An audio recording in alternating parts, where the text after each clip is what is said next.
Buenas tardes y tengan un hermoso y bendecido sábado. Y empezamos ahora esta tarde de viernes la lección, el estudio de lección del nuevo trimestre, cuyo título es Efesios. Vamos a estudiar el libro, la epístola de Pablo a los Efesios. Y tenemos una pequeña introducción para repasar lo que estuvimos estudiando y para relacionarlo con el libro de Efesios. En nuestras lecciones de escuela sabática acabamos de estudiar el mensaje de los tres ángeles, o sea, los tres mensajes cósmicos, y vimos cuál es el verdadero significado de este mensaje, que es el mensaje de Elías. Este mensaje debería ser predicado en el tiempo en el que la gran Babilonia, la bestia que sube del mar para ir a la tierra, a donde está el pueblo de Dios, ya le habría dado de beber de su vino a todas las naciones, y en consecuencia, no solo el pueblo que se encuentra en Babilonia, en medio del mar, sino toda la tierra se habría maravillado en pos de la bestia y estaría adorando al dragón, al adorar a la imagen de la bestia y llamarla Dios y Cristo, como dice Apocalipsis 13, el 1 al 4, porque esta bestia que sube del mar es un símbolo de la gran Babilonia y el dragón le da su trono, su poder y su autoridad, y tiene la misma forma del dragón, tiene 7 cabezas y 10 cuernos, porque actúa simultáneamente con el dragón. ¿Y qué pasó? Una de sus cabezas fue herida de muerte, de espada, pero su herida mortal fue sanada. Y se maravilló toda la tierra en pos de la bestia y adoraron al dragón. Ahora, ¿esto pasaría? Sí. Y adoraron a la bestia. ¿Y por qué es esto? Entonces el mensaje del segundo ángel anuncia que esto está pasando. ¿Por qué? Porque Babilonia ya cayó y le dio a beber de su vino a todas las naciones. Y no queda ninguna nación que no lo haya bebido. Por eso, también el pueblo de la iglesia remanente estaría adorando al dragón. Y eso lo vamos a ver reflejado en la lección de Efesios. Ahora, ¿cómo lo habría hecho? Enviando a nosotros lobos vestidos de ovejas para que sembraran la semilla de la cizaña en el campo de Padre Familia, a los corazones del pueblo de la iglesia remanente, nuestros corazones, para que pusieran delante nuestro la comida y la bebida de los borrachos, la comida y la bebida de la mesa de Jezabel, las doctrinas que son el vino del furor de la fornicación de la gran Babilonia, como Dios le mostró en el Joel. Y esto es claro. Ahora, estas son las palabras de Dios anunciando lo que pasaría. ¿Para qué? Para que nosotros, cuando estuviéramos en este tiempo, pudiéramos entender qué está pasando y pudiéramos hacer la voluntad de Él. Pudiéramos entender qué es lo que tenemos que hacer. Y como dice Elena White, habrá entre nosotros mercenarios y lobos con piel de oveja, que tratarán de persuadir al rebaño de Dios a que ofrezca sacrificios a otros dioses antes que a Dios. Y por eso el pueblo antista también estaría adorando al dragón. Estaría adorando a los dioses de Jezabel. Y dice ella, advierto a nuestro pueblo que incluso entre nosotros algunos se apartarán de la fe y seguirán espíritus seductores y doctrinas de demonios, y por ellos la verdad será difamada.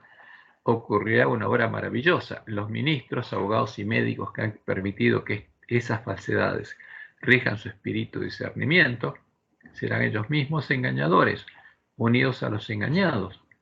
Una ebriedad espiritual se apoderará de ellos. ¿Por qué estarían ebrios? Porque estarían bebiendo el vino de Babilonia. Por esa causa en nuestro medio estaría la imagen de la bestia, el dios de Jezabel, la abominación desoladora, en cuya defensa Roma asesinó al remanente de la iglesia primitiva, al pueblo que conocía a su Dios, y no adoraba a su ídolo, no adoraba a la imagen a la que nosotros estaríamos adorando cuando llegara el tiempo de prueba y sellamiento de la última generación del pueblo adventista, como Dios lo anunció por medio de Ezequiel. Fíjense, Daniel, Ezequiel 8 habla de las abominaciones que se estarían cometiendo en la iglesia. Y el último nivel es que abiertamente se estaría adorando al dios de Babilonia. Ezequiel 8:16. Y me llevó al atrio de adentro de la casa de Jehová, y aquí, junto a la entrada del templo de Jehová, entre la entrada y el altar, como 25 varones, sus espaldas vueltas al templo de Jehová, y sus rostros hacia el oriente, y adoraban al sol postrándose hacia el oriente. Todos estaban en el atrio del templo. O sea, el templo, la casa de Jehová, es un símbolo del tabernáculo, del santuario. Los lugares asolados, que fueron echados por tierra, Y la puerta del lugar santo es la puerta estrecha por la que se entra la presencia de Dios. Pero ¿qué estaría pasando? En el atrio, postrados hacia el oriente, dándoles la espalda a Jehová y al templo de Jehová, estarían quienes, los varones ancianos del pueblo de la iglesia remanente, adorando al sol, al dios de Babilonia, y postrándose hacia el oriente. Ahora, ¿por qué el sol? Porque el sol es el dios al que adora Roma, es el dios de Constantino, el dios sol invicto, que se le apareció en visión con una cruz en el medio. Después Roma empezó a hacer adorar a ese símbolo, que Satanás le dijo a Constantino: con este signo vencerás. ¿Y a quién adora Roma? A ese símbolo, y adora a un cuerpo muerto, porque la cruz es un símbolo de los dioses hijos de la Gran Babilonia. Entonces, cuando nos llevan a frente a una cruz y a honrarla y adorarla, lo están haciendo adorar ¿a quién? A Baal. Porque esa es la abominación asoladora, la puerta ancha y el camino espacioso que lleva a la perdición. Ahora, eso fue reflejado en la doctrina de Jezabel, y esa doctrina está en medio del pueblo adventista. Por eso el pueblo adventista está adorando ¿a quién? Al dios de Roma, que tiene tres hipóstasis, al sol, que tiene tres hipóstasis, definidas en la doctrina de Jezabel. Y la profecía se tenía que cumplir. ¿Qué significa? ¿Que la iglesia adventista cayó? No, simplemente que estamos en el tiempo de prueba y sellamiento del pueblo de la iglesia remanente. Como dice Dios después de mostrarnos qué estaría pasando, Ezequiel 9 habla de que viene un varón vestido de lino a sellar al pueblo de Dios, y detrás de él vienen 6 varones con instrumentos para destruir. Son los siervos del príncipe de este mundo, del destructor, y vienen a destruir. Y la gloria del Dios de Israel se elevó de encima del querubín sobre el cual había estado al umbral de la casa, y llamó Jehová al varón vestido de lino que tenía su cintura el tintero de escribano, y le dijo Jehová: pasa por en medio de la ciudad, por en medio de Jerusalén, y ponles una señal en la frente a los hombres que gimen y que claman a causa de todas las abominaciones que se hacen en medio de ella. Y Elena White es clara. En la profecía, Jerusalén es un símbolo de la iglesia, y la iglesia triunfante está simbolizada por la nueva Jerusalén. Y a los otros dijo, oyéndolo yo: pasad en la ciudad en pos de él y matad. O sea, ¿qué significa matar? No es una muerte física, es espiritual. Significa hacer a las personas, las que simbólicamente matas, parte de su habitación, parte de la sinagoga de Satanás, como Dios le mostró a la en la visión del zarandeo, que vamos a ver. Vamos a repasar de nuevo. No perdone vuestro ojo ni tengáis misericordia. Matad a viejos, jóvenes y vírgenes, niños y mujeres, hasta que no quede ninguno. Pero a todo aquel sobre el cual hubiere señal, no os acercaréis. Y comenzaréis por mi santuario. Comenzaron pues desde los varones ancianos que estaban delante del templo. ¿Qué estaban haciendo? Adorando al sol. Entonces, ¿para qué Dios dejó la palabra profética más segura? Para que alumbre el lugar oscuro y para amonestarnos. ¿Por qué? Porque cuando oímos la palabra profética, es tiempo de salvación. Es tiempo de gracia para todo el pueblo adventista, y aunque hubiéramos estado cometiendo abominaciones, Dios nos está llamando para que nos arrepintamos y nos apartemos de las abominaciones. Como dice Elena White, notemos con cuidado este punto: aquellos que reciben la marca pura de la verdad, que el Espíritu Santo está en ellos, son los que se angustian y lloran por todas las abominaciones que se cometen en la iglesia. Y especialmente la hora final de la iglesia, en el tiempo de sellamiento de los 144.000 que permanecerán sin mancha ante el trono de Dios, sentirán más profundamente los errores del pueblo elegido de Dios.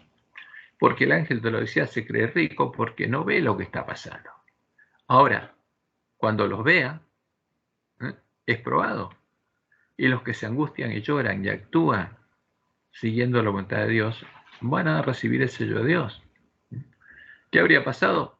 La imagen de la bestia, la imagen del sol, a la que Roma adora llamándola Dios y Cristo, habría sido introducida junto con el falso evangelio y la falsa profecía.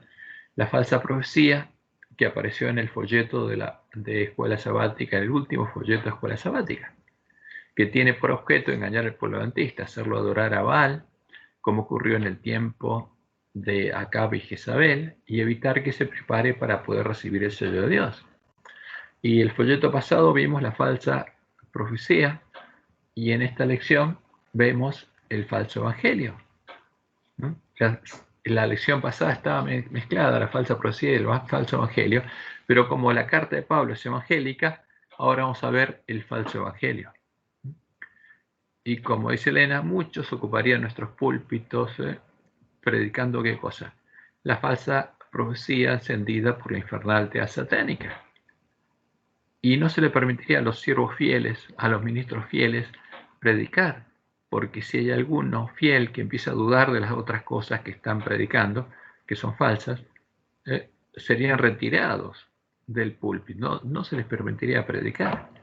¿Y qué pasaría? Nuestros ministros estarían ciegos, ¿no? Los habrían cegado los espíritus de demonios a los que estarían adorando. Ahora, esta es la razón por la cual el ángel de la Odisea, todas las vírgenes dormidas, las sensatas y las insensatas, se creerían ricas, creerían que poseen la verdad, ¿eh? Pero se encontrarían en una triste condición. Habrían sido engañados y serían desventuradas, miserables, pobres y estarían ciegas y desnudas. Y este es el mensaje de Jesús a nosotros, que tenemos que oír, porque es el mensaje al pueblo adventista. Y escribe el ángel de la iglesia en la Odisea, a la última generación de la iglesia remanente. Y aquí el amén. El testigo fiel y verdadero, el principio de la creación de Dios, dice esto: yo conozco tus obras, que ni eres frío ni caliente. Ojalá fueses frío o caliente, pero por cuanto eres tibio y no frío ni caliente, te vomitaré de mi boca. Ahora Jesús le está hablando a quién, a los que aman. ¿Y qué está diciendo? Voy a dejar de llamarte. Porque tú dices, yo soy rico y me he enriquecido y de ninguna cosa tengo necesidad. Y no sabes, o sea, te engañaron. Y no sabes que tú eres un desventurado, miserable, pobre, ciego y desnudo. Por lo tanto, yo te aconsejo que de mí compres oro refinado en fuego. Ahora, ¿de quién compró el ángel de la Odisea? De los hombres.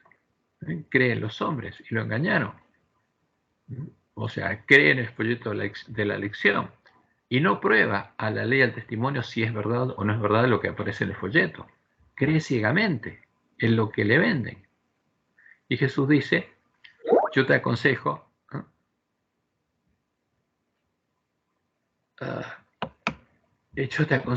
que de mí compres oro refinado a fuego para que seas rico y vestiduras blancas para vestirte, y que no se descubre la vergüenza de tu desnudez. Y unge tus ojos con colirio para que veas. Yo reprendo y castigo a todos los que amo. Sé pues celoso y arrepiéntete. Ahora, ¿cómo uno puede arrepentirse? Tiene que ver, tiene que ungir los ojos con colirio. Y aquí yo estoy a la puerta y llamo. Si alguno oye mi voz y abre la puerta, entraré a él y cenaré con él y él conmigo. Había una pregunta recién. Esta parte que aparece al comienzo, el testigo fiel y verdadero, el principio de la creación de Dios, dice esto. ¿Por qué? ¿Qué significa el principio de la creación de Dios? Puede tener varios significados, o sea, fue traducido de este modo aquí. Pero Jesús, ¿quién es? Es el primogénito entre muchos hermanos. Entonces, y como dice Pablo en 2 Corintios 5, 17, el que está en Cristo, nueva criatura es. Las cosas viejas pasaron y aquí todas son hechas nuevas. Como dice Pablo también en Gálatas, por el Cristo Jesús, ni la circuncisión vale, ni la circuncisión, sino una nueva creación. Entonces, el primogénito entre muchos hermanos, ¿quién es? Jesús. ¿Y quiénes son sus hermanos? Y nosotros tenemos que ser sus hermanos. Ahora, pero para que seamos hermanos de Jesús y seamos transformados a la imagen de Jesús, tiene que haber una nueva creación. Entonces, la traducción, el principio de la creación de Dios, podría haberse traducido de otro modo. El primogénito entre muchos hermanos dice esto. Pero sigamos adelante. ¿Qué haría Dios cuando todos los adventistas nos encontráramos en esta condición, en la condición del ángel de la Odisea? A los que oyeran las palabras de Jesús y clamaran a Él, haciendo la obra del hombre de escobilla, Dios les abriría sus ojos, los ungiría con colirio y los guiaría a leer y oír las palabras del profecía del Apocalipsis, para que pudieran comprender el pleno significado del mensaje de los tres ángeles y pudieran empezar a guardarlas. Entonces ellos oirían la voz de Dios, ¿no? Se darían cuenta que el lugar santuario de Dios se encuentra a sus espaldas. El templo de Dios se encuentra a sus espaldas y verían cuál es el camino que deben recorrer para llegar a la ciudad de Dios y entrar con el esposo a las bodas, que estaría atrás de ellos. Entonces, cuando hubieran visto el camino, empezaran a recorrerlo, Dios los enviaría a hacer la obra de Elías, predicándoles el mensaje de Elías, el mensaje de los tres ángeles, primero a las ovejas perdidas de la casa de Israel, a sus hermanos, y deberían hacerlo a tiempo, antes que se haya quitado el continuo y se cierre la puerta a las vírgenes insensatas que hayan oído el mensaje de Elías y no se hayan preparado. Como leemos en Isaías 30, 19, 21, la promesa de Dios es esta: ciertamente el pueblo morará en Sión, en Jerusalén, porque en la cima del monte Sión van a estar los 144.000. Y simbólicamente ellos van a ser las primicias de la esposa del Cordero, las primicias de la iglesia triunfante, las primicias de la nueva Jerusalén. Nunca más llorarás. El que tiene misericordia se apiadará de ti. Al oír la voz de tu clamor, te responderá. O sea, cuando el pueblo de Dios se acordara de Jehová y clamara a él, como Miller en su sueño, como él dice, clama a mí, yo te responderé, él respondería. Bien que os dará el Señor pan de congoja y agua de angustia. Con todos tus maestros nunca más te serán quitados, sino que tus ojos verán a tus maestros. Entonces, tus oídos oirán a tus espaldas, porque estaríamos todos mirando hacia el este, hacia el sol, y oiríamos a nuestras espaldas palabra que diga, este es el camino, andad por él. Como Dios le va a decir a su pueblo, salid de Babilonia, pueblo mío, a nosotros nos diría, este es el camino, andad por él. ¿Dónde está? En mi casa, en mi templo, no afuera, adentro. Y no echéis a la mano derecha ni tampoco torzáis a la izquierda. Y ahí se empezaría a escuchar en medio del pueblo adventista la verdadera predicación del mensaje de los tres ángeles. Vi volar por en medio del cielo a otro ángel que tenía el evangelio eterno para predicarlo a los moradores de la tierra. O sea, pero el ángel de la Odisea no lo tiene. El ángel de Filadelfia tampoco lo tenía. Este es el ángel que completó la reforma, el que Dios lo guió a comprender la verdad y tiene el evangelio eterno para predicarlo primero a los moradores de la tierra, a donde la bestia que sube del mar fue para engañarlos. Y después a toda nación, tribu, lengua y pueblo, todos los que están en Babilonia, diciendo a gran voz, temed a quién, a Jehová, y dadle gloria, porque la hora de su juicio ha llegado, y adorad a aquel que hizo el cielo y la tierra, el mar y las fuentes de las aguas. Y por eso a la medianoche se oye el clamor, aquí viene el esposo, salid a recibirle. Entonces todas aquellas vírgenes se levantaron y arreglaron sus lámparas. Ahora, ¿y qué escuchan las vírgenes? Se les muestra dónde está el camino, que está atrás de ellas, como Dios les mostró en el Juárez.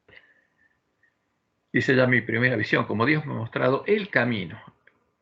Este es el camino, andad por él. El camino que el pueblo adventista ha de recorrer en viaje a la santa ciudad. Alcé los ojos y vi un sendero recto y angosto trazado muy por encima del mundo. El pueblo adventista andaba por este sendero en dirección a la ciudad, que se veía en su último extremo. ¿Y dónde está este camino? A las espaldas del ángel de la Odisea, dentro del templo de Dios. Y la ciudad de Dios está en la cima del monte Sión, en el reino de Dios, simbolizada en el lugar santo por la mesa de los panes de la proposición de Dios. En el comienzo del sendero, detrás de los que ya andaban, había una brillante luz que, según me dijo un ángel, era el clamor de medianoche. O sea, ¿qué quiere decir esto? Que cuando las vírgenes son despertadas, esa luz tiene que iluminar el camino. El que despierta a las vírgenes tiene que predicarles el evangelio eterno, tiene que predicarles el mensaje de los tres ángeles. Esta luz brillaba a todo lo largo del sendero y alumbraba los pies de los caminantes para que no tropezaran. Y este mensaje debería ser predicado junto con el significado directo de las palabras de Jesús al ángel de la Odisea, lo cual produciría el zarandeo que separaría al trigo de la cizaña, a los adventistas que entrarían por la puerta estrecha al lugar santuario de Dios, de los adventistas que seguirían adorando a la abominación desoladora, postrándose al oriente en el atrio, ¿no?, afuera del templo de Jehová, a donde están los espíritus de demonios y los gentiles. Y ellos serían atrapados por los espíritus de demonios que entrarían a ellos, y de ese modo ellos entrarían por la puerta ancha a la sinagoga de Satanás. Apocalipsis 11, 1 y 2. Parte del mensaje de Dios al pueblo adventista. Entonces me fue dada una caña semejante a una vara de medir, y se me dijo: levántate y mide el templo de Dios, y el altar, y a los que adoran en él, en el templo. Pero el patio que está fuera del templo, déjalo aparte y no lo midas. O sea, ¿quién va a ser juzgado? El que oiga la voz de Dios que le diga: este es el camino, andad por él. Y entre al templo de Dios y esté recorriendo el camino. Pero los que se queden afuera en el atrio, adorando a la abominación desoladora, no. Pero el patio que está fuera del templo, déjalo aparte y no lo midas, porque ha sido entregado a los gentiles, al pueblo de la gran Babilonia, y ellos hollarán la ciudad santa 42 meses. Ellos son los que, en defensa de la abominación desoladora, persiguieron y hollaron al pueblo de Dios durante 42 meses, por 1260 años, hasta que echaron por tierra el lugar santuario de Dios y la verdad. Ahora, ¿y qué le mostró Elena de White, Dios a Elena de White? Lo que estaría pasando en nuestro tiempo, para advertirnos. Dice ella: vi ángeles de Dios que se apresuraban a auxiliar a cuantos se empeñaban en resistir con toda su fuerza a quienes, a los ángeles malos, y procuraban ayudarse a sí mismos, invocando perseverantemente a Dios. ¿Por qué? Porque estaríamos en medio de ¿quién? De los ángeles malos, no dentro de la casa de Dios, sino afuera. Pero nada hicieron sus ángeles por quienes no procuraban ayudarse a sí mismos, y los perdí de vista. Los perdí de vista. ¿Qué pasó? Los atraparon. Lo hicieron parte de su habitación. Pregunté cuál era el significado del zarandeo que yo había visto, y se me mostró que lo motivaría el testimonio directo que exige el consejo que el testigo fiel dio a la iglesia de la Odisea. Moverá este consejo el corazón de quien lo reciba, y le inducirá a exaltar el estandarte y a difundir la recta verdad. Algunos no soportarán este testimonio directo, porque nuestro testimonio tiene que ser directo, porque la vida nuestra y de nuestros hermanos está en peligro, sino que se levantarán contra él. Y esto es lo que causará un zarandeo en el pueblo de Dios. O sea, ¿qué va a pasar? El que rechace el llamado de Dios y se levante en contra de los que lo predican y haga lo que van a hacer los siervos malos, va a ser atrapado por los espíritus de demonios, porque va a rechazar el llamado de Dios. Vi que el testimonio del testigo fiel había sido escuchado tan solo a medias. El solemne testimonio del cual depende el destino de la iglesia se estuvo en poca estima, cuando no se lo menospreció por completo. Ese testimonio ha de mover a profundo arrepentimiento. O sea, el mensaje de Elías es para que veamos lo que está pasando, cuáles son las abominaciones que se cometen en la iglesia, de las que estamos participando, y nos arrepintamos. Todos los que lo reciban sinceramente lo obedecerán y quedarán purificados. Ahora, este es el mensaje de Dios para el pueblo adventista. El mensaje de los tres ángeles no solo nos muestra la diferencia entre Jehová y Baal, entre el único Dios verdadero y la imagen de la bestia, sino, al tener y predicar el Evangelio eterno, el Evangelio del reino de Dios,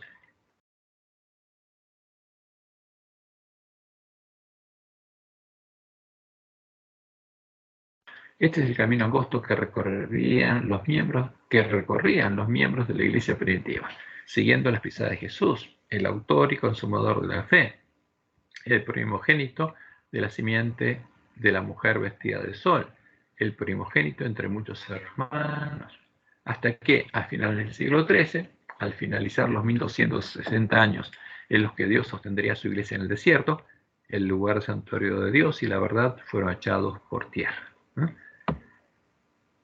Como dice la profecía de Daniel 8, esta es la obra del hombre de pecado. Aún se engrandeció contra el príncipe de los ejércitos, y por él fue quitado el continuo, la obra de Jesús, y el lugar del santuario fue echado por tierra. ¿De qué estaba formado su santuario? Con piedras vivas. Como saber que Pablo lo dice en la epístola a los Efesios. Un templo construido sobre la piedra del ángulo, que es Jesús, y construido con piedras vivas. Y fue echado por tierra como asesinando al remanente de la iglesia primitiva. Y a causa de la prevaricación le fue entregado el ejército junto con el continuo y echó por tierra la verdad. Y se perdió el conocimiento de la verdad, e hizo cuanto quiso y prosperó. Y después, a partir de ese momento, nadie volvió a entrar al lugar del santuario de Dios. ¿Por qué? Porque no conocía la verdad. Y la profecía es clara. Pasaría bastante tiempo hasta que se recuperara el conocimiento de la verdad. Como dice Daniel 8:14. Y él le dijo hasta 2300 tardes y mañanas. Luego, después de las 2300 tardes y mañanas, que se cumplieron en 1844, el santuario será purificado, dice en la traducción de nuestras Biblias, pero el original dice reedificado, hecho derecho o puesto en pie. Y eso es lo que Dios le mostró a Elena de White en la visión que le dio. Primeros Escritos, página 65. Dice Elena, el Papa hizo una brecha en la santa ley de Dios, pero vi que había llegado ya plenamente el tiempo en el que esta brecha tiene que ser reparada por el pueblo de Dios y los lugares asolados han de ser reedificados. Y eso es lo que tiene que pasar. Tiene que haber columnas del templo de Dios. Tiene que haber un pueblo preparado para recibir la lluvia tardía y predicar el fuerte pregón. Por eso Jesús dice, al que venciere, yo lo haré columna del templo de mi Dios. Porque el que edifica ese templo es Jesús, el varón cuyo nombre se renueva, y nunca más saldrá de allí. Y escribiré sobre él el nombre de mi Dios y el nombre de la ciudad de mi Dios, la Nueva Jerusalén. O sea, el vencedor va a ser parte de la ciudad de Dios, de la Nueva Jerusalén, de la iglesia triunfante, y va a tener escrito en la frente el nombre de Dios, el carácter de Dios va a tener. Va a tener la ley de Dios escrita en la mente y el corazón. Va a tener oro refinado en fuego. Ese va a ser el tesoro de su corazón. La Nueva Jerusalén, la cual desciende del cielo de mi Dios, dice Jesús, fíjense, porque Jesús habla como hombre. Yo le haré columna en el templo de mi Dios. Y de la ciudad de mi Dios, la cual desciende del cielo de mi Dios y mi nombre nuevo. Por eso, nuestro primer trabajo es completar la obra de la reforma y recuperar el conocimiento de la verdad para que los lugares asolados puedan ser reedificados. Y al estudiar la carta de Pablo a los Efesios, no solo vamos a enfocarnos en mostrar la diferencia entre Jehová, el único Dios verdadero, y la imagen de la bestia, sino vamos a buscar mostrar cuál es el verdadero evangelio, el evangelio que predicaban y vivían Pablo y los miembros de la iglesia primitiva, el evangelio del reino de Dios, tal como está reflejado en la carta a los Efesios. Y vamos a diferenciarlo claramente del falso evangelio que predican la bestia y el falso profeta, y todos los que adoran a la imagen de la bestia en el atrio, fuera del templo de Jehová. Y para lograrlo, vamos a poner línea sobre línea a las palabras que en nuestras Biblias aparecen en la boca de Pablo y de los apóstoles, junto a las palabras de las Escrituras del Antiguo Testamento que Jesús y los apóstoles usaban para predicar el Evangelio del Reino de Dios. Bueno, después de esta introducción, que a los que estudiaron con nosotros el libro o el Apocalipsis y el mensaje de los tres ángeles ya las conocen, es una repetición, pero la ponemos por si algún hermano empieza a estudiar con nosotros el libro de Efesios, para que se entere por qué vamos a encontrar cosas que no corresponden en nuestra lección, porque en nuestra lección no vamos a encontrar el verdadero evangelio. Como en la lección pasada no encontramos la verdadera profecía, en nuestra lección no vamos a encontrar el verdadero evangelio, sino el falso, el que predican la bestia y el falso profeta. Y lamentablemente es así. Y la misión nuestra es dar un claro mensaje de cuál es la verdad. Entonces empezamos el estudio de nuestra lección, Pablo y los Efesios. Cuando empezamos a leer la primera lección de este trimestre, inmediatamente nos encontramos con las siguientes palabras y nos damos cuenta de dos aspectos llamativos e importantes. En primer lugar, encontramos que el versículo de memoria de la versión usada contiene palabras apócrifas. Nos damos cuenta que su traducción es corrupta y no se corresponde con el original griego, como si se corresponde a la traducción original de la Reina Valera 1960.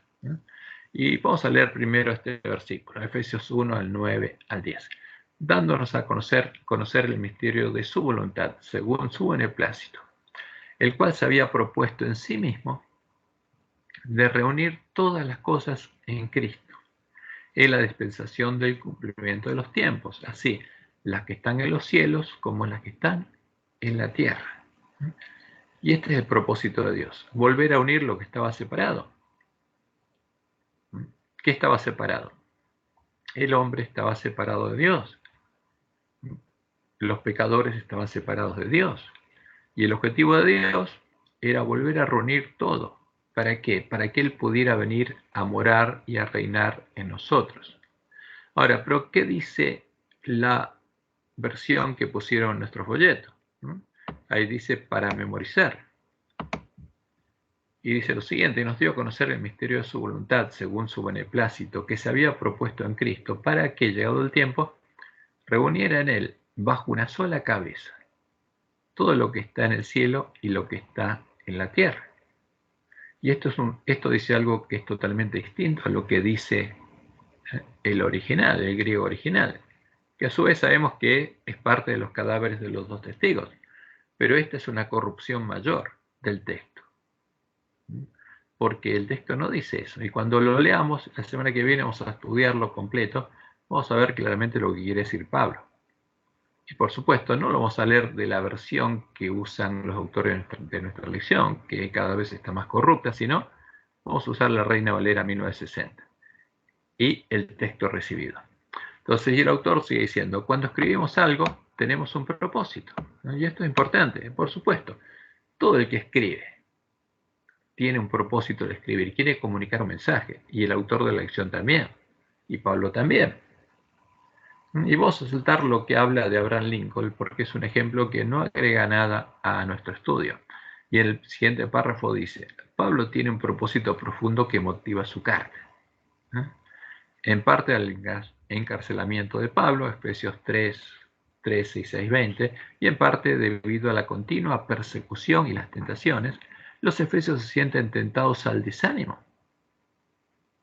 Ahora, ¿es verdad esto o es una interpretación del autor? Y vamos a ver que no es así. El propósito de Pablo al escribir la carta no era animar a los efesios, era otro, y es muy claro. Y vamos primero al primer tema. ¿Por qué fueron cambiadas las palabras de estos textos y por qué son utilizadas en nuestra lección? Como le indica el autor de nuestra lección, los que las escribieron deben tener un propósito y no es traducir fielmente las palabras de los manuscritos griegos. ¿Cuál es ese propósito? El más evidente es negar el evangelio del reino de Dios, que Pablo está predicando en la epístola a los Efesios, el reino en el que están unidas las cosas de los cielos con las cosas de la tierra. Y esa es la misión de los lobos vestidos de ovejas, tienen que negarlo. Y en segundo lugar, el autor indica que los efesios se sentían tentados al desánimo, dando a entender que el propósito de Pablo era alentarlos para que no se desanimen debido a la persecución. Y vamos a ver que en ese tiempo no había persecución, no había persecución por lo menos del Estado romano. Y lo interesante es que, y llamativo, es que esto es lo mismo que los jesuitas hacen en su interpretación del Apocalipsis, indicando que el Apocalipsis es un escrito de circunstancias que buscaba animar a los cristianos en medio de las persecuciones del siglo I. Y vamos a ver lo que dice, fíjense, lo que está copiado aquí es la introducción que hacen los jesuitas a el libro de Apocalipsis en la Biblia de Jerusalén, la edición Desclée de Bruber 2009. Ahora, ¿qué dicen de la profecía? Y especialmente el Apocalipsis, lo dicen de Daniel, el libro de Daniel también. Dice, sea que optemos por el tiempo de Domiciano o por el de Nerón, es indispensable para comprender debidamente el Apocalipsis volver a situarlo en el ambiente histórico que lo vio nacer. ¿Qué pasó? Cuando Juan recibió la revelación, ¿qué pasaba con Nerón? Había pasado. ¿Cómo vamos a situarlo en la época de Nerón? Un periodo de perturbaciones y persecuciones violentas contra la iglesia naciente. Porque, al igual que los apocalipsis que le precedieron, especialmente el de Daniel, y en los que se inspira manifiestamente, es ante todo un escrito de circunstancias, destinado a levantar y afianzar la moral de los cristianos. ¿Qué dicen? Que el libro de Apocalipsis no es una revelación de Dios. Es un libro escrito por Juan con un objetivo determinado, destinado a levantar y afianzar la moral de los cristianos. O sea, lo mismo que dice el autor de nuestra lección sobre Efesios, que Pablo lo escribió para levantar la moral de los cristianos que se estaban desanimando. Escandalizado sin duda de que se pudiera desencadenar una persecución tan violenta contra la iglesia del que había afirmado, pero ánimo, yo he vencido al mundo, para realizar su plan, porque ellos dicen, Juan tenía un plan, y él lo redactó en su mente, tenía un plan, una idea, y vio cómo redactarlo y lo escribió, y según ellos todos los profetas hicieron lo mismo. Y este concepto lamentablemente también se introdujo en nuestra iglesia. Pero sigamos leyendo. Para realizar su plan, Juan vuelve sobre los grandes temas proféticos tradicionales, especialmente el del gran día de Jehová, de Yahvé. Amós 5, 18 en adelante. Los profetas anunciaban al pueblo santo, esclavo bajo el yugo de los asirios, de los caldeos y luego de los griegos, dispersado y casi destruido por la persecución, el día cercano de la salvación en que Dios vendría a liberar a su pueblo de manos de sus opresores, devolviéndole no solo la libertad, sino también poderío y dominio sobre sus enemigos, a su vez castigados y casi destruidos. Y ese es el concepto que tenían quienes, los fariseos, no es el que Jesús enseñaba. Cuando Juan escribía, la iglesia, el nuevo pueblo elegido, acababa de ser diezmada por una sangrienta persecución. Y ahora que hacemos el preterismo y ponen Apocalipsis 13, Apocalipsis 6 del 10 al 11, 16, 6, 17, 6, ¿dónde? En el siglo I, desencadenada por Roma y el imperio romano, la bestia, pero a instigación de Satanás.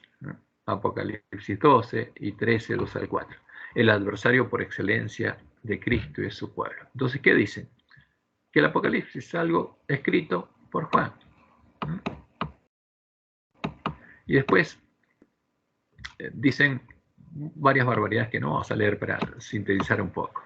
Ahora, en este ejemplo podemos ver los pasos que sigue la falsa profecía. Primero, indicar que la profecía fue compuesta por Juan con un propósito, levantar y afianzar la moral de los cristianos en medio de las persecuciones. Cuando es algo que Jesús le reveló, no es algo que Juan escribió y él compuso. Después, decir que Juan envió sus escritos a la iglesia del siglo I, a las 7 iglesias, para alentarlas, y en consecuencia no es una profecía enviada por Jesús a nosotros, sino un escrito de circunstancias. Y ahí viene el tema. Si se lo envió a Éfeso, entonces ¿qué quiere decir? Literalmente se lo envió a la iglesia de Éfeso. Entonces la iglesia de Éfeso estaba desalentada por las persecuciones y Juan le envió esa carta para alentarla. Y lo mismo aparece en nuestra lección que Pablo hizo lo mismo para alentarlos en medio de la persecución. El problema es que el autor de nuestra lección, vamos a ver, se equivoca de contexto. Y se equivoca mal. Ahora, y tercero, que para comprender debidamente el Apocalipsis debemos volver a situarlo en el ambiente histórico que lo vio nacer. En el tiempo en el que supuestamente ocurrieron los hechos relatados y Juan los escribió. Y así sigue. O sea, que Juan relató algo que vio y que pasó, que es historia, preterismo puro. Ahora, esto nos coloca frente a una clara disyuntiva. O, bien, Roma y los jesuitas, los lobos enviados a nosotros vestidos de ovejas, tienen razón, y el libro Apocalipsis es un escrito de circunstancias que Juan creó siguiendo un plan, describiendo con símbolos del accionar de Nerón o Domiciano, y no contiene revelaciones proféticas, o Roma y los jesuitas mienten, tratando de ocultar lo que revela su obra y sus engaños, y los escritos del Apocalipsis son escritos con revelaciones proféticas de Dios, que Juan no creó siguiendo un plan, sino nos transmitió como un auténtico profeta. ¿Qué pasa con el Apocalipsis y Daniel? Es lo que los miembros de la Iglesia de Reforma leyeron y con lo que se dieron cuenta que la iglesia de Roma no es la iglesia de Cristo, sino la Babilonia de Apocalipsis. Y por eso, tanto esfuerzo por destruir la profecía bíblica. Entonces, si la respuesta es la segunda, lo que resulta evidente es que los que sí tienen un plan son los que escribieron estos comentarios, los que crearon el vino de Babilonia en forma de profecía. Ahora volvamos a la epístola de los Efesios, porque es interesante y es claro el propósito de Pablo. Cuando uno lee la epístola a los Efesios, resulta evidente que el propósito de Pablo no es el que indica el autor. Pablo buscaba que los miembros de la iglesia, de la naciente iglesia de Éfeso, crecieran en la fe.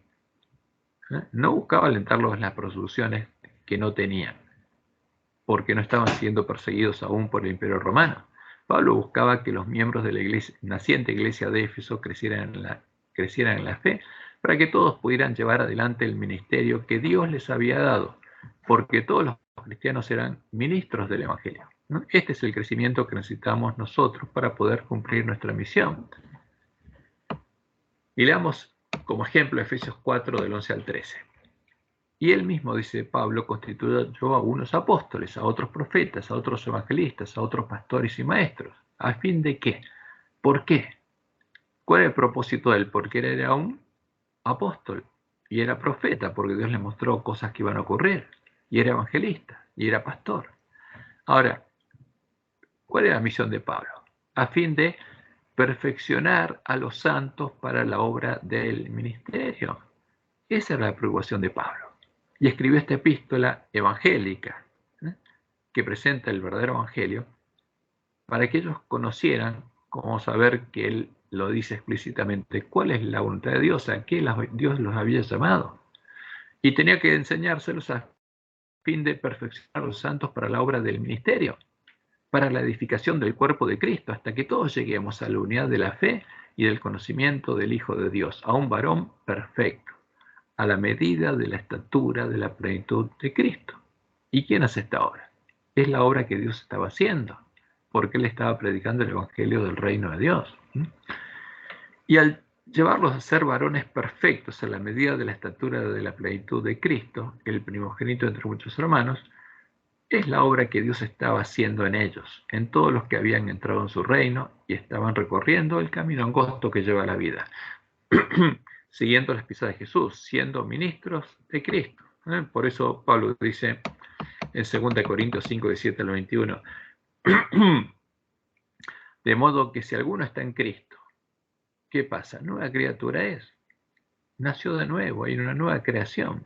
Las cosas viejas pasaron, he aquí, todas son hechas nuevas. Y todo esto proviene de Dios, que nos reconcilió consigo mismo por Cristo y nos dio el ministerio de la reconciliación. ¿A quién? A todos. Todos eran ministros. Y lo que tenía que hacer Pablo era justamente llevarlos a conocer cuál era esa obra para que la pudieran hacer. Porque Dios estaba donde, en Cristo, reconciliando consigo al mundo, no tomándoles en cuenta a los hombres sus pecados. Y nos encargó a nosotros la palabra de la reconciliación.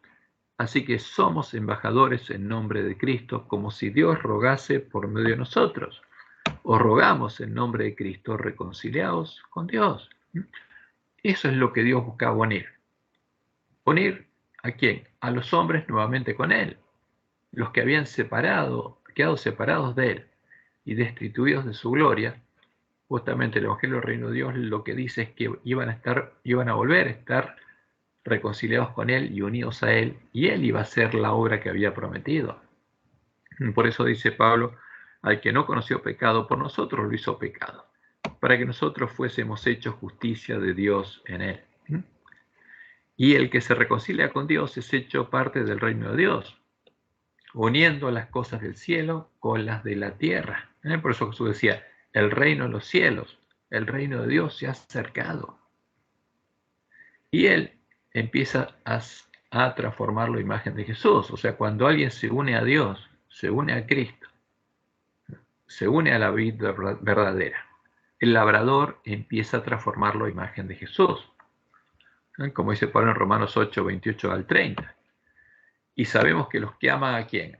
a Dios, a Jehová, ¿no? Los que temen a Jehová, todas las cosas les ayudan a bien. Esto es a los que conforme a sus propósitos son llamados, porque a los que antes conoció, también los predestinó para que fuesen hechos conforme a la imagen de su Hijo, para que Él sea el primogénito entre muchos hermanos.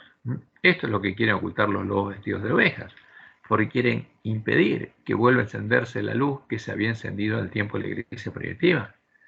Y a los que, está hablando Dios, a los que Dios predestinó, a estos también Dios llamó. Y a los que llamó, a estos también Dios justificó. Y a los que justificó, a estos también Dios glorificó. Esa es la obra que estaba haciendo. Y eso es lo que Pablo predicaba. Y él quería que los hermanos de Éfeso llegaran al pleno conocimiento de la verdad para que también Dios pudiera hacer esa obra en ellos.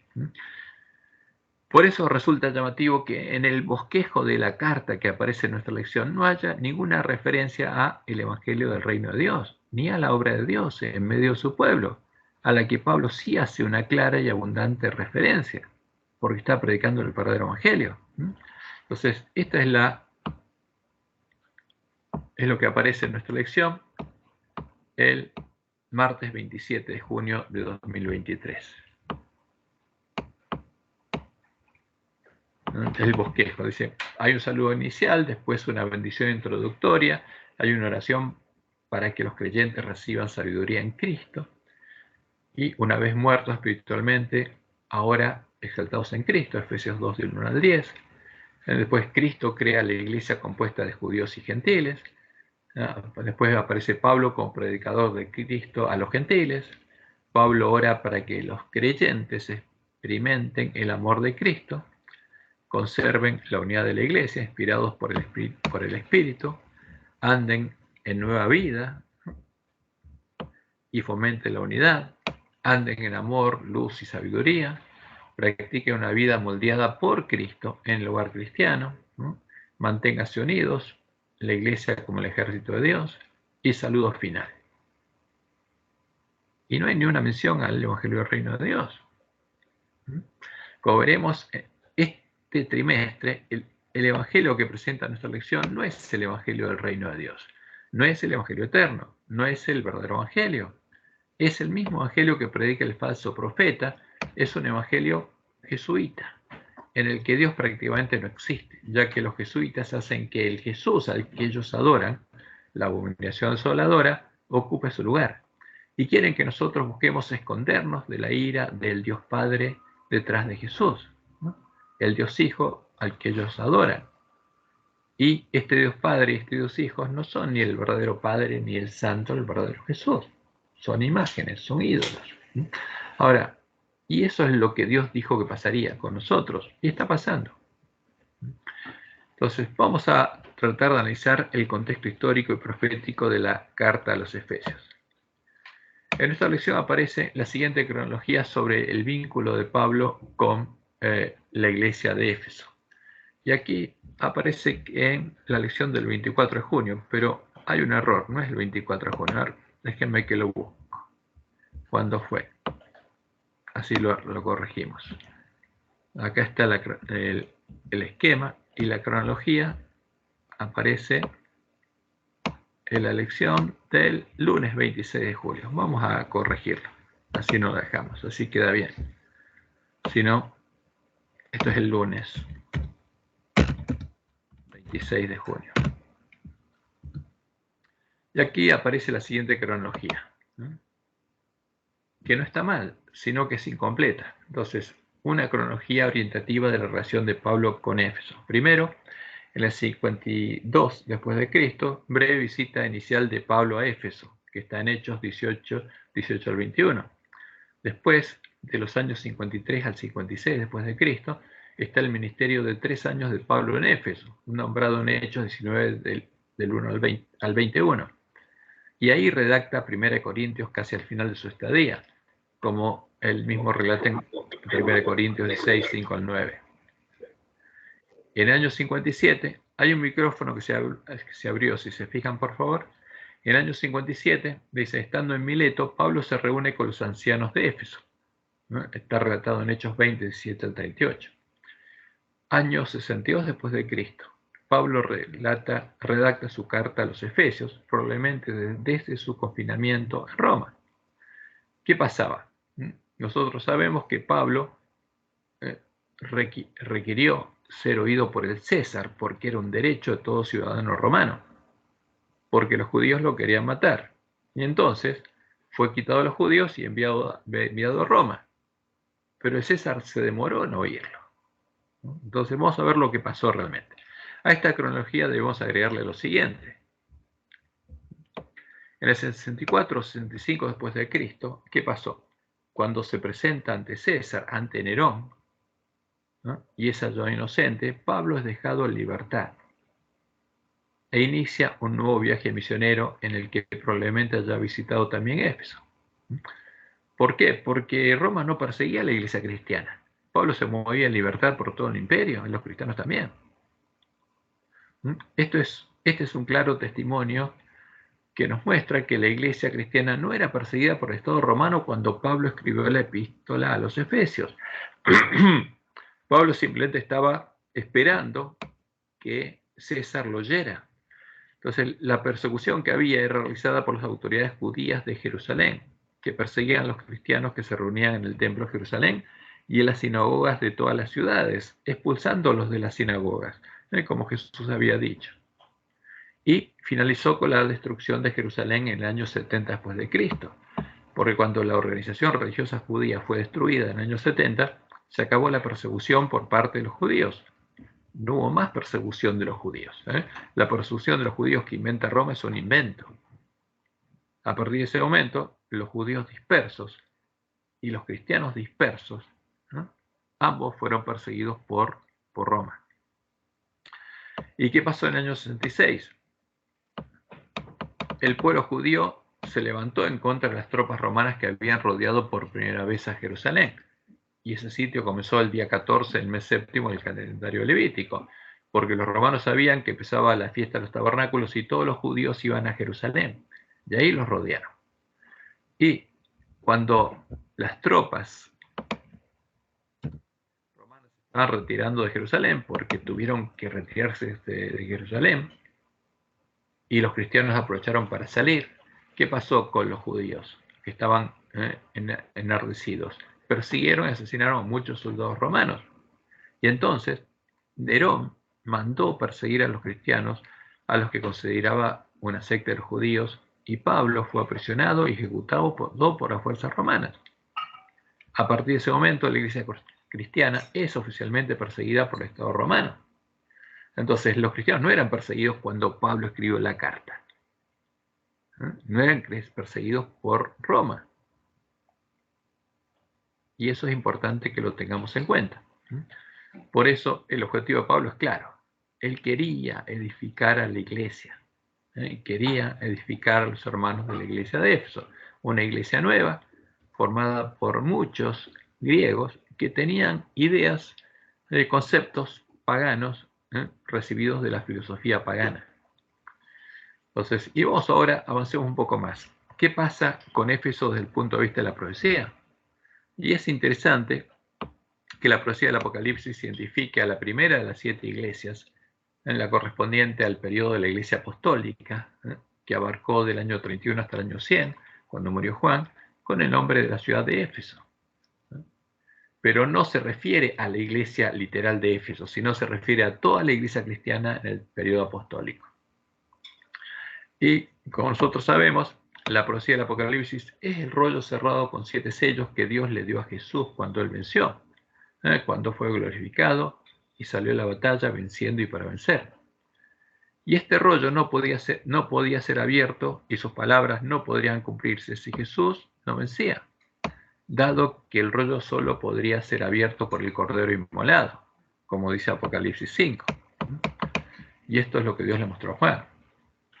Y vi en la mano derecha del que estaba sentado en el trono un libro escrito por dentro y por fuera sellado con 7 sellos. Y vi a un ángel fuerte que pregonaba a gran voz: ¿quién es digno de abrir el libro y desatar sus sellos? Y ninguno, ni en el cielo, ni en la tierra, ni debajo de la tierra, podía abrir el libro ni aún mirarlo. Y lloraba yo mucho, dice Juan, porque no se había hallado a ninguno digno de abrir el libro, ni de leerlo, ni de mirarlo. Y uno de los ancianos me dijo, no llores, he aquí el león de la tribu de Judá. Y de ese modo se habla de quién, de Jehová, la raíz de David, del padre de David. No está diciendo, el Dios de Israel ha vencido. ¿Pero cómo venció? Se hizo hombre y venció. Ha vencido para abrir el libro y desatar sus sellos. Y miré y vi que en medio del trono y de los 4 seres vivientes y en medio de los ancianos estaba en pie un cordero como inmolado, que tenía 7 cuernos y 7 ojos, ¿no? Porque eso es lo que pasó cuando fue glorificado, los cuales son los 7 espíritus de Dios enviados por toda la tierra. ¿Y este quién es? Jesucristo hombre glorificado, ¿no? ¿Para qué? Para que donde esté el Espíritu de Dios, Él también esté ahí. Por eso Él se sentaría a la diestra de Dios, y donde Dios pusiera su trono, Él estaría. Y vino y tomó el libro de la mano derecha del que estaba sentado en el trono, y cuando hubo tomado el libro, los 4 seres vivientes y los 24 ancianos se postraron delante del Cordero. Todos tenían arpas y copas de oro llenas de incienso, que son las oraciones de los santos, y cantaban un cántico nuevo diciendo, digno eres de tomar el libro y de abrir sus sellos, porque tú fuiste inmolado, y con tu sangre nos has redimido para Dios de todo linaje y lengua y pueblo y nación, y nos has hecho para nuestro Dios reyes y sacerdotes, y reinaremos sobre la tierra. Entonces, ¿qué pasó? Ahí Dios le dio el libro, y Jesús lo empezó a abrir. ¿Cuándo? Inmediatamente, porque él sabía a partir de ese momento lo que iba a pasar. Pero ¿cuándo se lo reveló a Juan? Recién en el año 93. Entonces, ¿por qué Jesús recién le reveló las palabras de la profecía del Apocalipsis a Juan en el año 93? Lo hizo cuando el mensaje al ángel de Éfeso ya era verdad presente, cuando el ángel de Éfeso estaba perdiendo su primer amor. Y en ese momento, entonces le muestra a Juan cuando se abren los sellos. Apocalipsis 6.1, vi cuando el Cordero abrió uno de los sellos y oí a uno de los 4 seres vivientes decir como con voz de trueno, ven y mira. Y Juan va y ve lo que pasa cuando se abre ese sello. Ahora, ese sello se había abierto en el año 31, porque muestra a Jesús montado en un caballo blanco, con una corona de triunfador, saliendo para vencer, venciendo y para vencer. Y entonces Juan revela, escribe el libro de Apocalipsis y nos dice lo siguiente en Apocalipsis 1 al 3, que esta es la revelación de Jesucristo que Dios le dio, como él vio en el capítulo 5 y en el capítulo 6 empezó a ser abierto, para manifestar a sus siervos las cosas que deben suceder pronto. Es una profecía que anuncia lo que va a suceder y la declaró enviándola por medio de su ángel a su siervo Juan, que ha dado testimonio de la palabra de Dios y el testimonio de Jesucristo y de todas las cosas que ha visto. Por eso dice, Dios dice lo siguiente, bienaventurado el que lee y los que oyen las palabras de esta profecía y guardan las cosas en ellas escritas, porque el tiempo está cerca, y como dice el Juan, en el Apocalipsis está la instrucción para el pueblo adventista sobre lo que tiene que hacer para prepararle el camino a la segunda venida de Jesús. Y, por supuesto, Satanás no quiere que nosotros entendamos la profecía ni hagamos lo que Dios dice que tenemos que hacer. Entonces estas son las palabras que Jesús dejó para que nosotros las leyéramos, oyéramos y pudiéramos guardarlas para prepararle el camino a su segunda venida. Y en las palabras dirigidas al ángel de Éfeso, a los miembros y mensajeros de la iglesia primitiva, Jesús nos dice que en el siglo I, mientras el dragón hacía guerra contra ella y Dios la sostenía en el desierto, la iglesia primitiva pasó por 3 etapas. Y vamos a ver cuáles son esas 3 etapas. Éfeso es el tiempo de la guerra del dragón en contra de la iglesia apostólica. Y Dios sostuvo su iglesia por 1260 años a partir del año 31. Y esa iglesia huyó al desierto donde Dios la sostuvo. Y la primera parte de ese periodo lo cubre la iglesia de Éfeso, que va del año 31, cuando en Pentecostés empieza el misterio sacerdotal de Cristo, hasta el año 100, cuando Juan muere, y termina el periodo de la iglesia apostólica.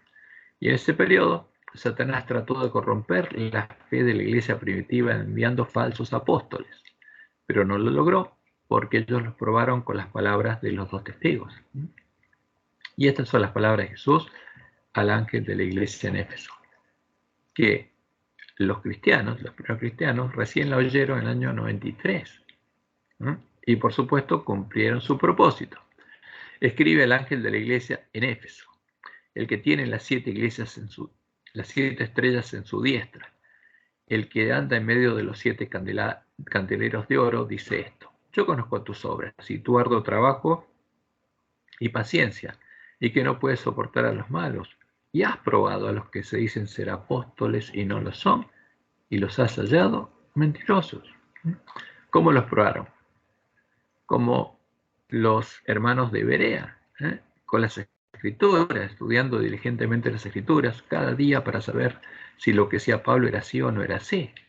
Y lo mismo hicieron los miembros de la iglesia primitiva, y lo mismo tenemos que hacer nosotros. Y se dieron cuenta que eran mentirosos, no eran apóstoles enviados por Cristo ni por Dios, eran mentirosos. Y ha sufrido, porque fue perseguida esta iglesia a partir del año 66. Y has tenido paciencia, y has trabajado arduamente por amor de mi nombre, y no has desmayado. ¿Por qué? Porque todos los apóstoles murieron, fueron martirizados, menos Juan. Y como los apóstoles, muchos miembros de la iglesia primitiva, pero esa iglesia no desmayó. Ahora, ¿qué pasaba en el tiempo en el que Jesús le reveló a Juan esta profecía? Pero tengo contra ti que has dejado tu primer amor. ¿Qué había pasado? Estaban desanimando. ¿Por qué? Porque ellos pensaban que como como Juan lo relata en la epístola, en el Evangelio de Juan, cuando Pedro le preguntó a Jesús qué iba a pasar con Juan, y Jesús le dice: yo quiero que quede hasta que yo venga. Quédate, sígueme tú, dándole a entender que él iba a morir crucificado como murió. Y ellos pensaban que Jesús estaba diciendo que iba a venir antes que muriera Juan. Y cuando se enteraron que eso no era así, se estaban desanimando. Y ahí los amonesta Jesús, les dice: recuerda por tanto de dónde has caído y arrepiéntete y haz las primeras obras. Retoma tu primer amor, pues si no, vendré pronto a ti y quitaré tu candelero de su lugar, si no te hubieras arrepentido. Pero tienes esto, que aborrece las obras de los nicolaitas, las cuales yo también aborrezco. ¿Y cuál era la obra de los nicolaitas? Predicaban un falso evangelio, que es similar al evangelio que predica el falso profeta, y que en parte se está predicando en nuestra iglesia. El que tiene oído, oiga lo que el Espíritu dice a las iglesias. Al que venciere, le daré a comer del árbol de la vida, el cual está en medio del paraíso de Dios.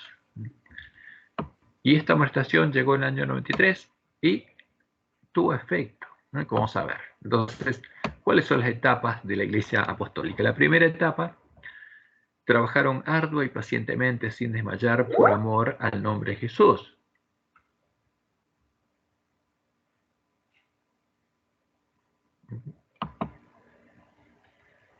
Entonces, ahí trabajaron sin desmayar por amor al nombre de Jesús, llevándoles el mensaje de salvación a sus hermanos como ministros del Evangelio, como dice Pablo. Y él buscaba prepararlos para que pudieran ejercer ese ministerio. Y probaron a los falsos apóstoles que fueron a ellos para engañarlos y los hallaron mentirosos. Por eso su fe se mantenía pura y Satanás no había podido corromperla. Y nunca podría corromperla, porque por 1260 años, hasta que la verdad fuera echada por tierra, ese conocimiento se mantendría puro. Y en la segunda etapa, en el tiempo en el que Jesús le da a Juan su mensaje, habían dejado su primer amor, se estaban desanimando, como indica Juan en su evangelio, al enterarse que Jesús no iba a regresar en el tiempo de ellos. Y por esa causa Jesús los amonesta a volver a su primer amor y a hacer las primeras obras. ¿Y qué pasó? ¿Tuvo efecto ese mensaje? Sí. Después de oír las palabras de amonestación de Jesús, volvieron a su primer amor e hicieron las primeras obras. Por eso, cuando muere Juan, la última generación de Éfeso pasa a ser la primera generación de Esmirna. Los mensajeros a los que Jesús les dice que, aunque en medio de la persecución ellos eran materialmente pobres, ellos eran verdaderamente ricos, porque no solo estaban vestidos de vestiduras blancas, tenían oro refinado en fuego, el amor de Dios en sus corazones. Y ese es el contraste. El mayor contraste que encontramos en el mensaje a las 7 iglesias es el estado del ángel de la Odisea, que es desventurado, miserable, pobre, ciego y desnudo. Y por otro lado está el ángel de Esmirna, que es rico. Y ese es el estado en el que Jesús quiere que estemos nosotros, por eso nos amonesta. ¿Para qué? Como el ángel, los miembros de la iglesia primitiva, busquemos la verdad, la encontremos y podamos llegar a ser ricos. Podamos comprar de él oro refinado en fuego y vestiduras blancas para vestirnos. Y lo siguiente es algo que está registrado y son algunas de las cosas que los falsos apóstoles intentaron introducir en medio de la iglesia primitiva del siglo I.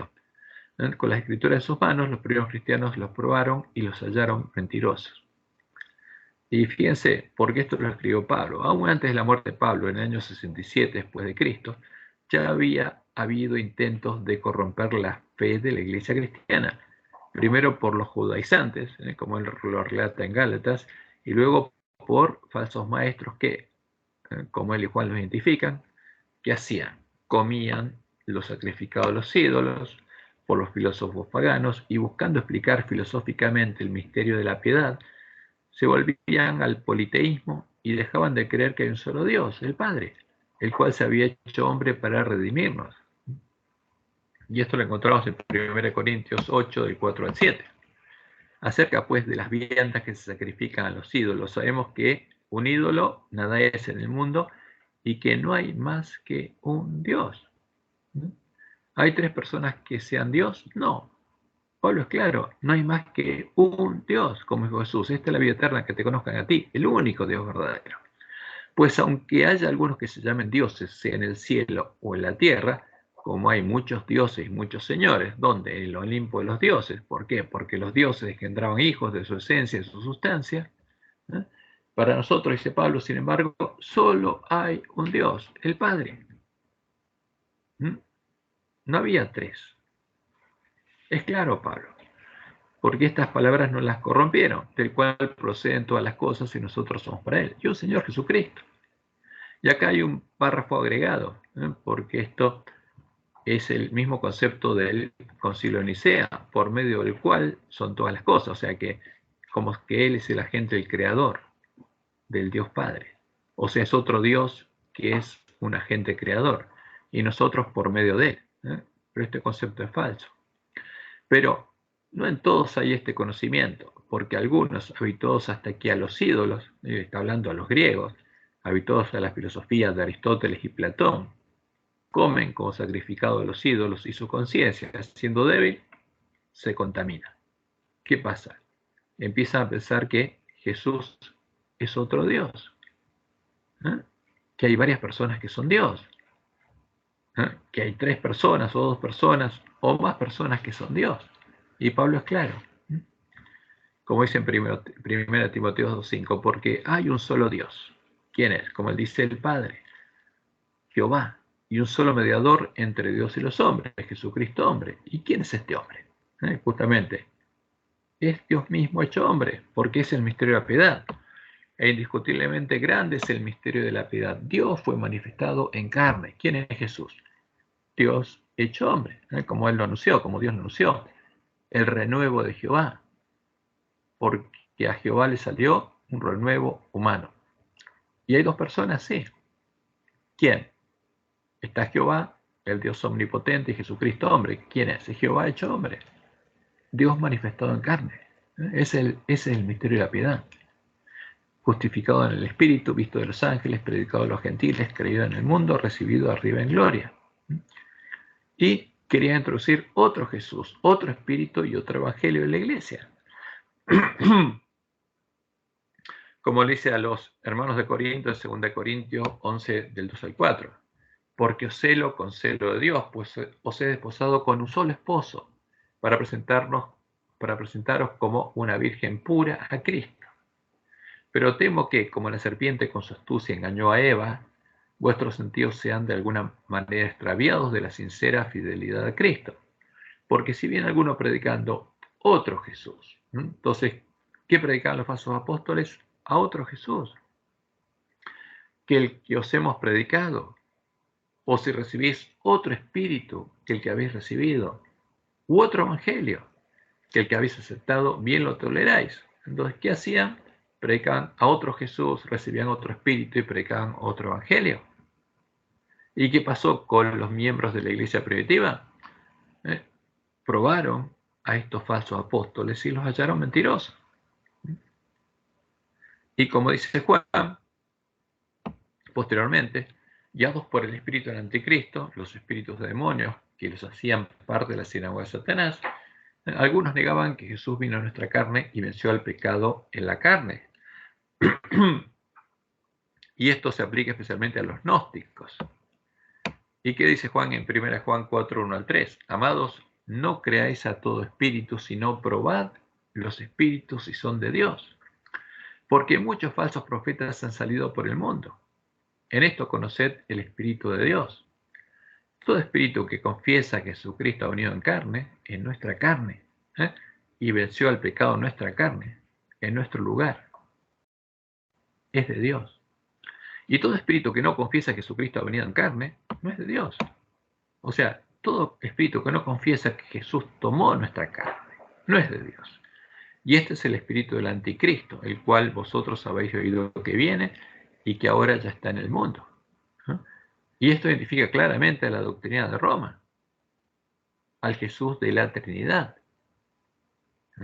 al que predican justamente Roma, el falso profeta, y nuestros teólogos, que dicen que no tenía nuestra carne.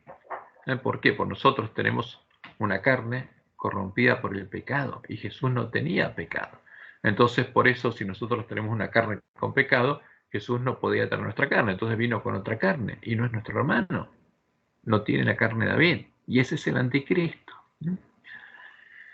Y a finales del siglo I aparecieron los cultores y seguidores de ¿quién? Del gnosticismo, una ciencia que mezclaba sincréticamente la meditación oriental, o sea, la relación con los espíritus de demonios, que hacían que tuviera experiencias místicas, con las ideas dualistas de Zoroastro, ¿no? Y la filosofía griega de Platón. Y eso lo mezclaba con supuesto cristianismo. Y por medio de esta ciencia lograban tener sesiones espiritistas en sus meditaciones, y como sucedió con Adán y Eva en Edén, sin la participación de la mente racional, se relacionaban con el Dios supremo y oculto del que hablaba, un Dios supremo y oculto.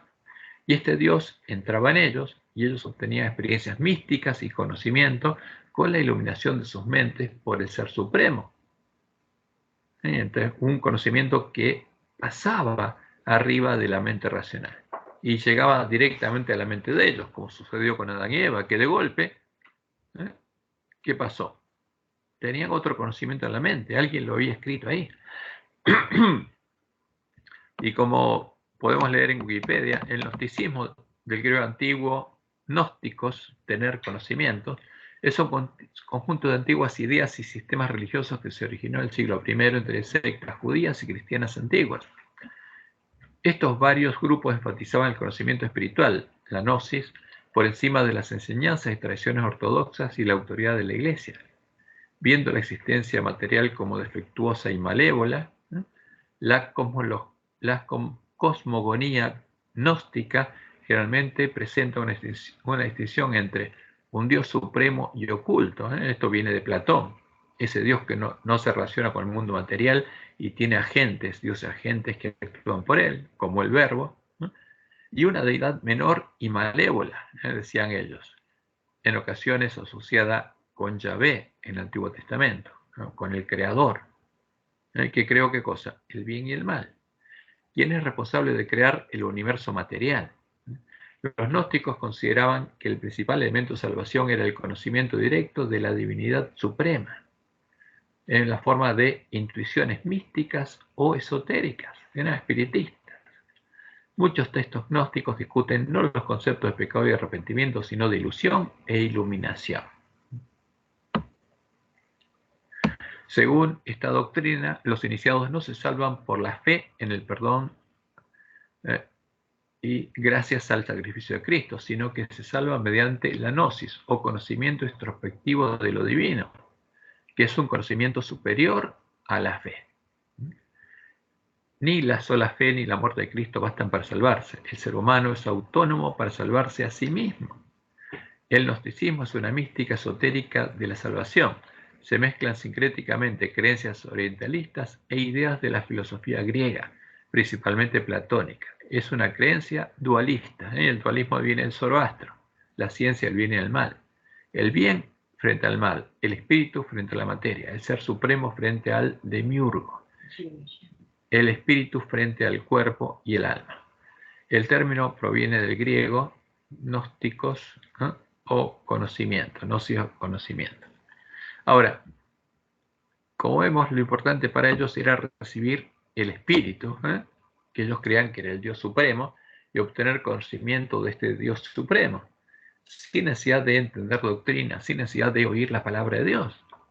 Pero por supuesto que eso no tiene nada que ver con la fe de la iglesia primitiva, que probaban los que se decían ser apóstoles y no lo eran y los llamaban mentirosos. ¿Con qué? Con la palabra de Dios, como dice Pablo en Romanos 10:17. Así que la fe es por el oír y el oír por la palabra de Dios. Y en Romanos 12 dice que lo agradable para Dios es el culto racional del que comprueba por las escrituras cuál es su voluntad. Entonces, el gnosticismo era espiritismo puro. Y lo interesante, que no desapareció ahí. Se fue reciclando el gnosticismo, porque es espiritismo, y posteriormente estas cosas fueron adoptadas por la escuela de Alejandría, el lugar de donde a comienzos del siglo IV salieron los apóstatas que hicieron la obra de Balaam y con cosas sacrificadas a los ídolos crearon la doctrina de Jezabel.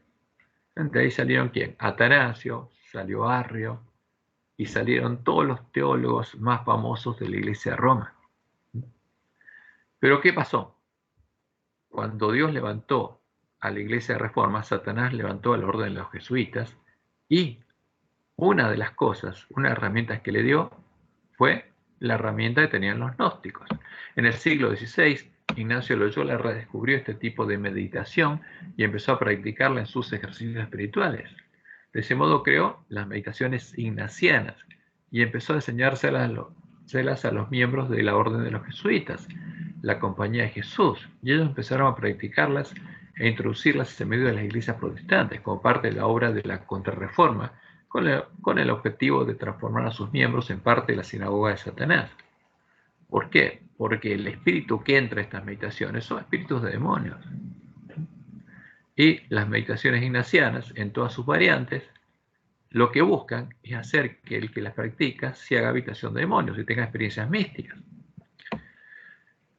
Y como Dios lo había anunciado por medio de Ezequiel y de Elena de White, cuando llegara el tiempo de la apostasía omega, esta ciencia maravillosa también llegaría a estar en medio de la iglesia adventista y adoptaría la forma de la omega de las herejías mortíferas sobre la presencia y la personalidad de Dios.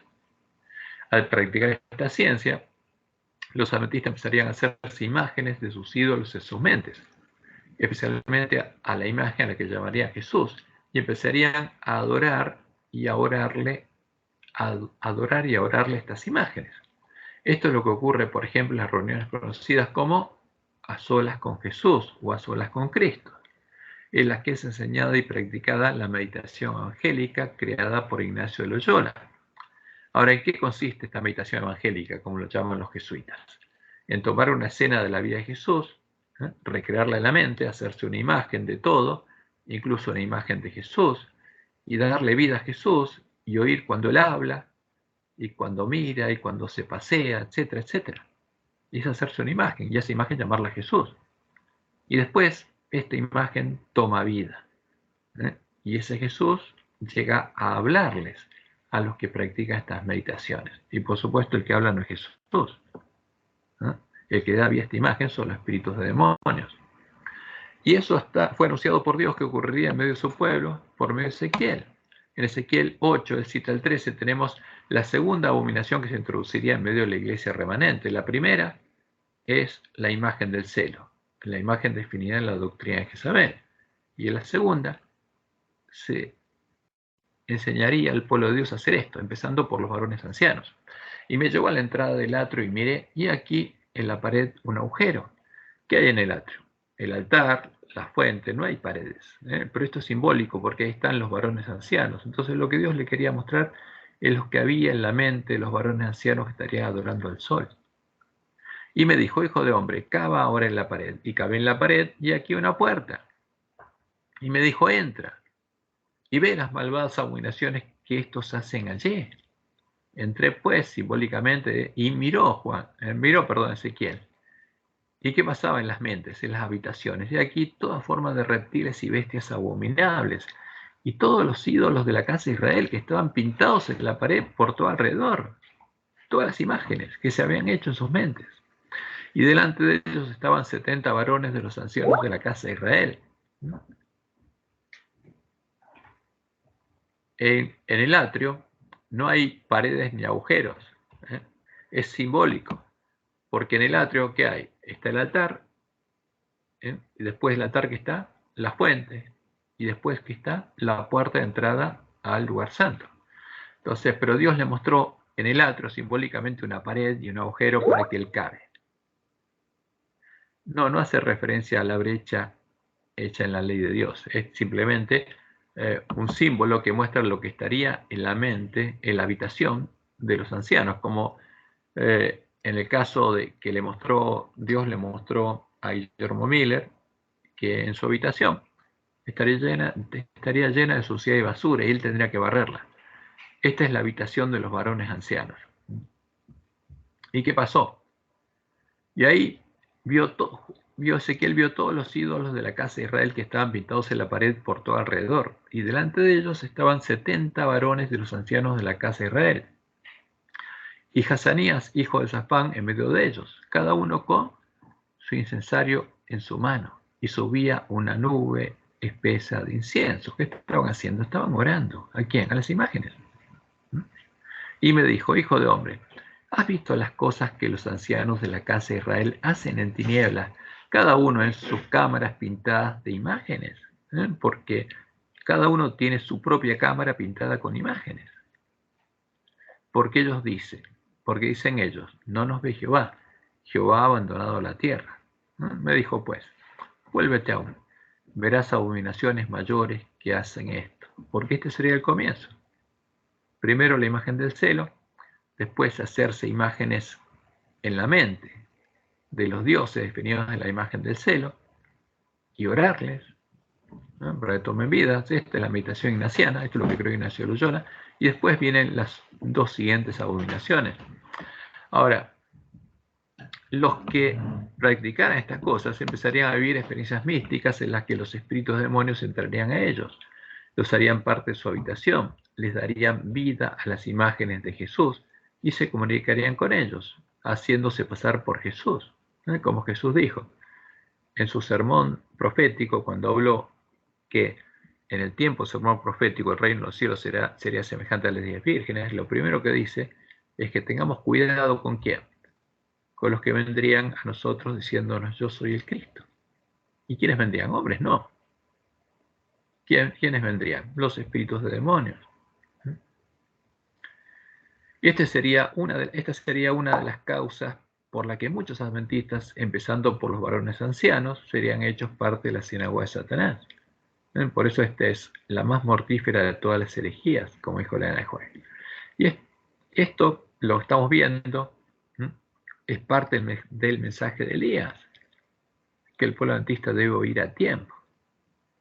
Y lo vemos porque es la introducción, porque tuvimos que ver qué pasaba, cuál es el contexto en el que Pablo hablaba y qué pasaba con la iglesia primitiva y las cosas que pasaron ese tiempo y cómo se proyecta nuestro tiempo. Pero en el estudio de este trimestre, la próxima lección, nuestro primer objetivo será presentar el verdadero evangelio eterno, el evangelio del reino de Dios, para que podamos ver iluminado el camino que debemos recorrer, el camino a la ciudad de Dios. Y eso empezaremos a hacerlo a partir de la primera lección, la próxima lección, en la que vamos a estudiar las palabras de Pablo dirigidas en la epístola a los Efesios. Por eso les deseo que Jehová los bendiga y los guarde, los guíe a toda verdad y que hagan lo que Él nos dice que tenemos que hacer, que clamemos a Él para que Él nos ayude a arreglar nuestras lámparas y poder diferenciar la verdad del error, para que podamos alimentarnos de toda palabra que sale de la boca de Dios. Bueno, nuevamente, feliz sábado y disfruten este día en compañía de Dios.